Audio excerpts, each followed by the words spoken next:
তৃণমূলের এই যে লুম্পেন কালচার, এই লুম্পেন কালচার ইলেকশনকে মানে হাস্য সম্পদে পরিণত করছে। বিশ্বাস করো, বহু মানুষ কিন্তু বিরক্ত, বহু মানুষ কিন্তু, এটা কিন্তু তৃণমূলের লাভও হবে। এই যে বিরাট সংখ্যক মানুষ রাজনৈতিকভাবে অনীহা দেখাচ্ছেন, ভোটে বুথে যেতে মানে অনীহা প্রকাশ করছেন, এই যে বহু সংখ্যক মানুষ মনে করছেন কি হবে ভোট দিয়ে, এই যে একটা অ্যাপাথি তৈরি হয়েছে, এই অ্যাপাথিটা কিন্তু আমি তোমায় বলছি তৃণমূল কংগ্রেসের শাসনকালকে আরো দীর্ঘ থেকে দীর্ঘায়িত করবে। এই যে কম ভোট পড়বে, এতে লাভ কার? ফলস ভোট দিয়ে সেগুলোকে পূরণ করে দেওয়া হবে। তুমি দিনের শেষে দেখবে 80% ভোট পড়েছে, কিন্তু তার মধ্যে 20% জল। ফলে সব মিলে আমি তোমায় বলছি যে রাজনৈতিক পরিস্থিতি বিরোধী বা শাসক দলের জন্য পশ্চিমবাংলায় তৈরি হয়েছে, একজন সাধারণ ভোটারের কোনো উৎসাহ দেখানোর জায়গা নেই যে সে গণতান্ত্রিক প্রক্রিয়ায় অংশ নিবে। বন্দ্যোপাধ্যায় যখন বিরোধী নেত্রী হিসাবে লড়াই করছিলেন, তখন হিন্দু মুসলমান দুটো শ্রেণীকে নিয়ে লড়াই করছিলেন। আর আজকে সুকান্ত বা মানে শুভেন্দুরা যে লড়াইয়ে নেমেছেন, সেটা কিন্তু কেবলমাত্র হিন্দুদের নিয়ে। এই যে কেবলমাত্র হিন্দুদের নিয়ে বিজেপির রাজনীতি, সেটাই কিন্তু তৃণমূলের কংগ্রেসের শাসনকালকে দীর্ঘ থেকে দীর্ঘায়িত করছে। বাংলাদেশের মতন জায়গায় মানে হিন্দুরা অত্যাচারিত হচ্ছে, পশ্চিমবাংলায় বহু জায়গাতে প্রশ্ন উঠছে হিন্দুদের নিরাপত্তা নিয়ে। ফলে হিন্দুরা বিজেপির কাছে থেকে যাচ্ছে একটা অংশ বটে, কিন্তু অন্যদিকে উল্টো দিকে তৃণমূল কংগ্রেস খাতাই খুলছে 35% সংখ্যালঘু মুসলিম ভোটকে সঙ্গে নিয়ে। মানে হারোয়ার মতন জায়গায় তখন ফলাফল হবে, তুমি দেখবে মানে 16 থেকে 20%-এর বেশি ভোট মানে বিজেপি কোনো মতেই পাবে না। মানে আমি তো মনে করি যে 15 থেকে 16%-এর মতন ভোট মানে বিজেপি পাবে। নৈহাটি ভোট চলাকালীন যেভাবে দিনে দুপুরে চায়ের দোকানে মানে একজন মালিককে যেভাবে গুলিবিদ্ধ হতে হলো, মৃত্যু মুখে পড়তে হলো ভাটপাড়াতে, এটা মানে আমাদের রাজ্যের ললেসনেস বা আইন শৃঙ্খলার নগ্ন চরিত্রটাকে ধরা পড়ে। পাত্রভৌমিক তো প্রতিশ্রুতি দিয়েছিলেন যে গুন্ডারা সমাপ্ত করবেন 2024-এর লোকসভা নির্বাচনে, তার একমাত্র প্রতিশ্রুতি ছিল। ব্যাপক মানুষ অংশ নিয়েছিলেন এবং তাকে জিতিয়েছিলেন এই প্রতিশ্রুতিতে যে মানে এই ব্যারাকপুর অঞ্চল থেকে গুন্ডারাজ খতম করবেন। তাহলে গুন্ডারাজ তো মানে একের পর এক ব্যারাকপুরে ঘটনা হচ্ছে। ব্যারাকপুরের কমিশনার তৈরি করে কি করে লাভ হয়েছে? মানুষ একের পর এক মৃত্যুর মুখে পড়ছে, আর আপনারা কিন্তু নানা রকম অ্যালিবাই দিচ্ছেন। মমতা বন্দ্যোপাধ্যায় বামেদের হারাতে পেরেছিলেন কারণ হিন্দু মুসলিম দুটো সম্প্রদায়ের মানুষকে সঙ্গে নিয়ে তিনি লড়াইটা করতে পেরেছিলেন। কিন্তু বিজেপির লড়াইটা কেবল হিন্দুদের নিয়ে, আর বিজেপির লড়াইয়ে যখন হিন্দুত্বের রাজনীতির থেকে হচ্ছে, তখন মুসলমানরা মানে বিজেপিকে আটকানোর জন্যই পুরোপুরি মুসলমানরা এক ঐক্যবদ্ধভাবে তৃণমূল কংগ্রেসকে সমর্থন করছে। ফলে মুসলিমদের পুরো হিন্দু মানে তৃণমূলের সমর্থন পাওয়ার ফলে তৃণমূল কংগ্রেস অনেক অন্যায় অবিচার অত্যাচার দুর্নীতি করার পরেও শাসন করতে অনেক সুবিধে হচ্ছে, ভোট পেতে অনেক সুবিধে হচ্ছে।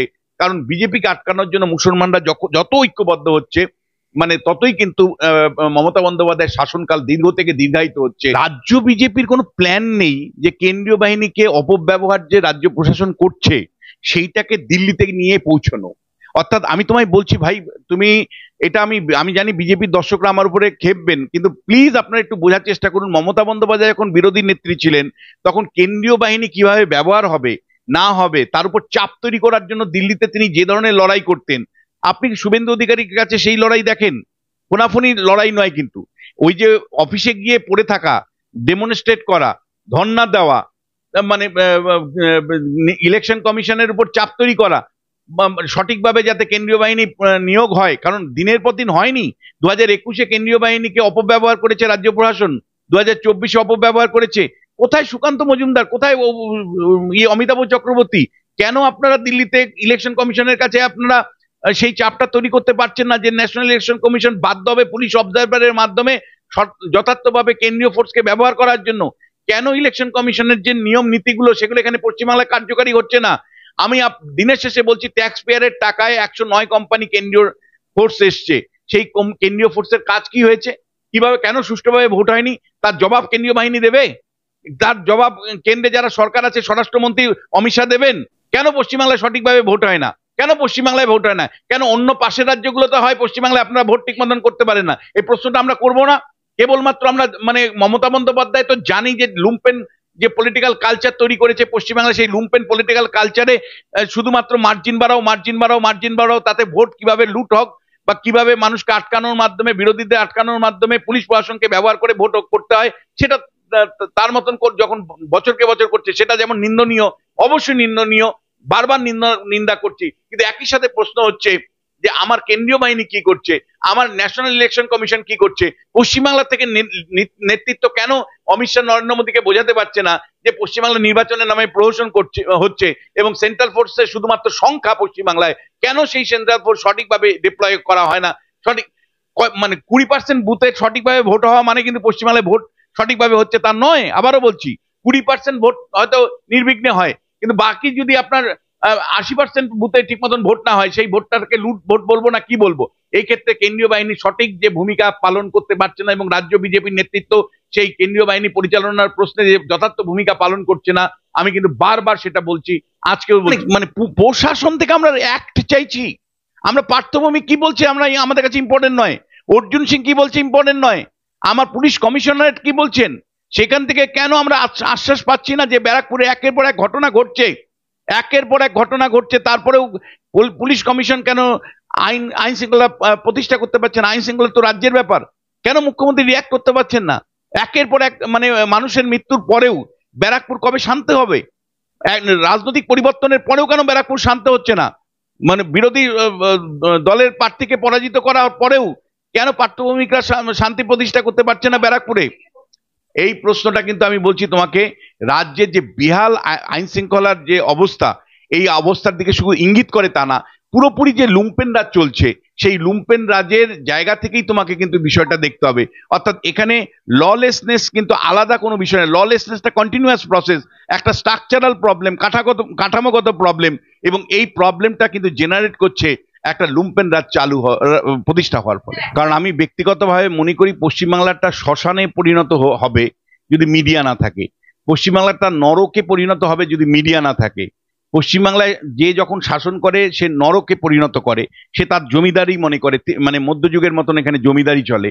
ফলে এখানে যতটুকু আমরা মানে কথা বলবার সুযোগ পাই, যতটুকু এখানে মানে পশ্চিমবাংলাটা টিকে আছে, সেটা তোমাদের জন্য, মিডিয়ার জন্য। ফলে তোমাদেরকে যেভাবে কালকে আটকানো হয়েছে, অর্থাৎ সঞ্জয় রায়কে বলতে দেবে না দেবে তার জন্য মানে কনভয় করে আনবে, কোন মানে মানে গোপনীয় গাড়িতে আনবে, সেটা তো আরেকটা আলোচনার বিষয়। কিন্তু আমার কনসার্ন হলো যে মিডিয়া কেন স্বাধীনভাবে কাজ করতে পারবে না। মিডিয়া এটা তো পশ্চিমবাংলা আনপ্রেসিডেন্টেড। এমনকি মানে তোমার মনে থাকতে পারে কুণাল ঘোষ যখন কুণাল ঘোষকে যখন কথা বলতে দিত না, তখনও মিডিয়া অন্তত ছবি করতে পারতো, কিন্তু এক্ষেত্রে আমি দেখলাম দূর থেকে তুলতে পারতো। কুণাল কথা বলতে পারছে না, মানে অসহায় কুণালকে, মানে আমি দিনের পর দিন এবিপি আনন্দে কুণালের ওই অসহায় অবস্থা নিয়ে সরকারের সমালোচনা করেছি। আমি কুণালের পক্ষ নিয়ে বলেছি একটা কারণেই, যে আমার মনে হয়েছে যে ব্যক্তি স্বাধীনতার প্রশ্ন আছে, এবং যেভাবে মানে ওর উপরে অত্যাচার হচ্ছিল সেই সময়, সেই অত্যাচারটা মানে অন্যায়, মানে সেটা সেই অন্যায়ের প্রতিবাদ আমি দিনের পর দিন এবিপি আনন্দে পুরোনো আর্কাইভ তুমি যদি দেখো, স্ট্রংলি একমাত্র যদি বলে থাকি তাহলে আমি বলেছিলাম। আমার প্রশ্ন হচ্ছে যে দেখো, আমি একে কিভাবে আনবে না আনবে এই নিয়ে আমার মন্তব্য নেই, কিন্তু সংবাদ মাধ্যমকে আটকানো হবে কেন, সংবাদ মাধ্যমকে কাজ করতে দেওয়া হবে না কেন, সংবাদ মাধ্যমকে ছবি তুলবার এখতিয়ার দেবে না কেন। আমি আবারও তোমায় বলছি, সংবাদ মাধ্যম কিভাবে চলবে না চলবে সেটাও কি শাসক দল ঠিক করে দিবে? দেয়, সেটা অবশ্য দেয়, একটা বিরাট সংখ্যক সংবাদ মাধ্যমকে এখানে কিনে নেওয়া হয়েছে। কিন্তু আমি আবারও তোমায় বলছি যে সংবাদ মাধ্যমের স্বাধীনতার জায়গা থেকে আমারও কিন্তু প্রোটেস্ট থাকছে। এই যেভাবে সঞ্জয় রায়কে আনা হয়েছে এবং যেভাবে সাংবাদিককে আটকে রাখা হয়েছে তাদের কাজের স্বাধীনতার থেকে, সেটা কিন্তু আমার কাছে একেবারেই গ্রহণযোগ্য নয়।